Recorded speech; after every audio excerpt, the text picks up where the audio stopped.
Hello and welcome back to the cafe. So today for watercolor warm-up number 3, I thought we'd do a little different style of flower. And again, I'm using my Studio Series watercolor brush pens, and of course anything you have will work. I wanted to go ahead and stick with, I've got a brown, an orange, and a couple shades of warm yellows that I'd like to play around with this time. And I've got a nice piece of Canson watercolor paper here, and this is 4.5 by 12, I believe. Yep, 4.5 by 12 here. And then I've just got my brown Stabilo pen for some line work.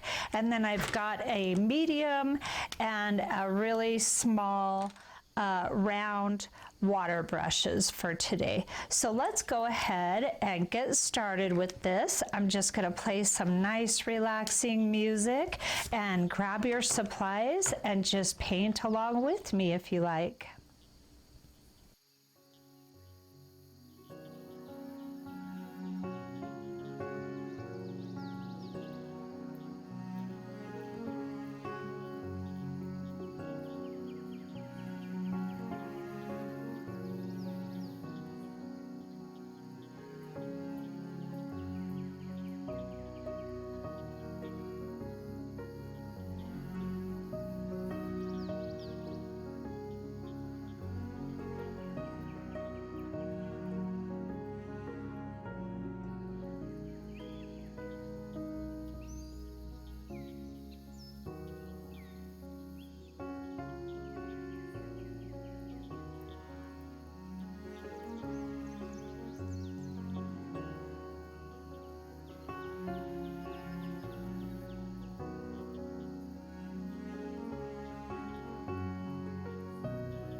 This technique is a little different now. You just want to let your first layer dry completely. And while it's drying, of course, I love the help of my heat gun, which is going to give you these cauliflower lines in your petals. But I like that. I like the interest and variation that they add. So if you want to avoid getting too many of those, use a little bit less water and be careful how close and how drastically you dry, because that will really make that come out more prominent. So while these are drying too, I want to come in and do a couple little sprouts on this little painting here. It's fun to have little different variations happening. And we'll do a sprout coming out. Well, I'll wait to do that. Actually, let's put it in. It's good to have little layers of things going on, because then it looks more realistic and more believable to your eye. I like to do these little triple flowers. Let's put it here. Let's trying to find the best place for this. Let's just go right here. So these I like to do one where it's starting to open. Yeah, that'll be a good spot for that. And these are just to add a lot of interest too. So I'm going to go ahead and just use one shade of the lighter yellow on these and a little bit more orange, because these are tighter. So a lot of times the tighter the little blossoms, the more color they tend to have, a little bit more vibrant. These are so close to each other, it's tough to figure out which one's the lightest. Go ahead and add these three colors to all of these little tight little buds. All right, and then we'll just go ahead and water brush these in. I'm going to use my really tiny rounded water brush for these, and that'll give these a little bit more time to dry as well.